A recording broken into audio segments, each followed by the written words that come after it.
రీసెంట్‌గా ఒక లేడీ వాళ్ళ ఇంట్లో వాళ్ళు చెప్పినట్టుగానే ఇంట్లో వాళ్ళ పేరెంట్స్ మాట, వాళ్ళ మాట విని అరేంజ్ మ్యారేజ్ చేసుకున్నారు. ఎవరిని? ఒక సాఫ్ట్‌వేర్ ఇంజినీర్‌ని మ్యారేజ్ చేసుకున్నారు. మ్యారేజ్ చేసుకున్న తర్వాత కొన్ని రోజులయింది. ఒక పాప పుట్టింది. ఆ పాపకి ఒక 3 ఇయర్స్ ఉంటాయి. ఆ పాపకి ఒక 3 సంవత్సరాలు ఉంటాయి. అంతా బాగానే ఉన్నారు. అయితే ఒకరోజు వాళ్ళ హస్బెండ్ సాఫ్ట్‌వేర్ ఇంజినీర్ అని చెప్పుకున్నాం కదా! అతను రోజు ఆఫీస్‌కెళ్తానంటే ఆ రోజు కూడా ఆఫీస్‌కెళ్ళాడు. అండ్ ఆఫీస్‌కెళ్ళిన తర్వాత ఈవిడ ఏం చేసింది? ఈ లేడీ ఎవరైతే ఉన్నారో ఆవిడ ఆ పాప ఉంది కదా! 3 ఏళ్ల పాప. ఆ పాపని తీసుకెళ్ళి రిలేటివ్స్ ఇంట్లో అప్పచెప్పింది.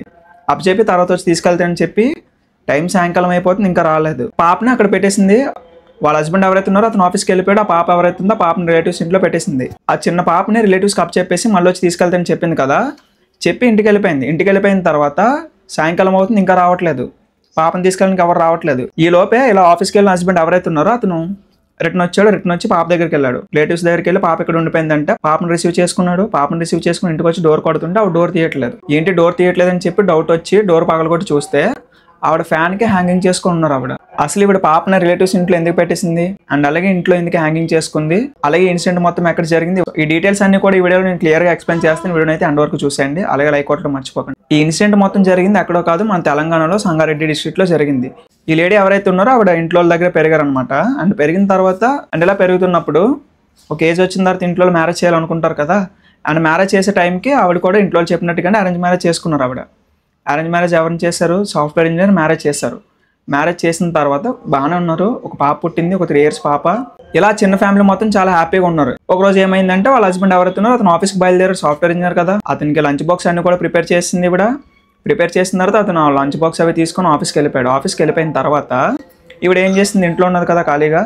అలా ఇంట్లో ఉన్న ఆవిడ ఏం చేసిందంటే ఈ పాప ఎవరైతే ఉన్నారో 3 ఏళ్ల పాపని తీసుకెళ్ళి వాళ్ళ రిలేటివ్స్ ఇంట్లో అప్పచెప్పింది. అప్పచెప్పి నేను ఇలాగ ఇల్లు క్లీన్ చేసుకుంటాను, పాప ఉంటే కొంచెం డిస్టర్బెన్స్ ఉంటుంది కదా, సో పాపని మీ ఇంట్లో ఉంచండి కాసేపు అని చెప్పి, అది ఇల్లు మొత్తం క్లీన్ చేసి వచ్చిన తర్వాత తీసుకుంటానని కాసేపు మీ దగ్గర ఉంచండి అని చెప్పింది. చెప్పిన ఆవిడ ఇంటికి వచ్చేసింది. ఈ లేడీ ఎవరైతే ఉన్నారో ఆవిడ ఇల్లు క్లీన్ చేయడం మొదలుపెట్టారు. మొదలుపెట్టిన తర్వాత మొత్తం క్లీన్ చేస్తున్నారు. సో ఏ డిస్టర్బెన్స్ లేదు, ఇంట్లో ఎవరు లేరు. పాపను కూడా అక్కడ చెప్పేసింది. హస్బెండ్ కూడా ఆఫీస్కి వెళ్ళిపోయాడు. అండ్ ఈ లోపు ఇవిడ క్లీన్ చేయడం మొదలుపెట్టింది కదా ఇల్లు మొత్తాన్ని. ఇలా క్లీన్ చేస్తున్నప్పుడే ఏవో సామాన్లు ఏవో తీయడం పక్కన పెడుతుంటే అక్కడ కొన్ని ప్లేసెస్లో ఏం చేస్తాయంటే చీమలన్నీ కూడా గుంపుగా చేరిపోతాయి. సో ఇవిడ ఏం చేశారంటే దేన్నో కదిపిన తర్వాత అక్కడ గుంపుగా చీమలు కనిపించినాయి. ఆ చీమలలో గుంపుగా చూసేసరికి ఇవిడ బాడీలో ఏదో జరిగి తట్టుకోలేక రూమ్లోకి వెళ్ళి డోర్ లాక్ చేసుకొని హ్యాంగింగ్ చేసుకొని చనిపోయారు. ఇంట్లో ఎవరు లేరు కదా, ఎవరు చూడలేదు. డోర్ కూడా లాక్ చేసుకుంది కదా, ఆవిడ అరిచింది ఏమీ తెలియదు ఎవరికి. డోర్ లాక్ చేసుకున్న తర్వాత ఎవరికి కనిపించలేదు. ఈ రిలేటివ్స్ పాపను అప్పచెప్పారు కదా ఆవిడ. ఆ రిలేటివ్స్ ఏమనుకున్నారంటే ఇంకా హౌస్ క్లీనింగ్ లో ఉన్నట్టుకుంది, మనం ఎందుకు డిస్టర్బ్ చేద్దామని చెప్పి వాళ్ళు ఊరుకున్నారు.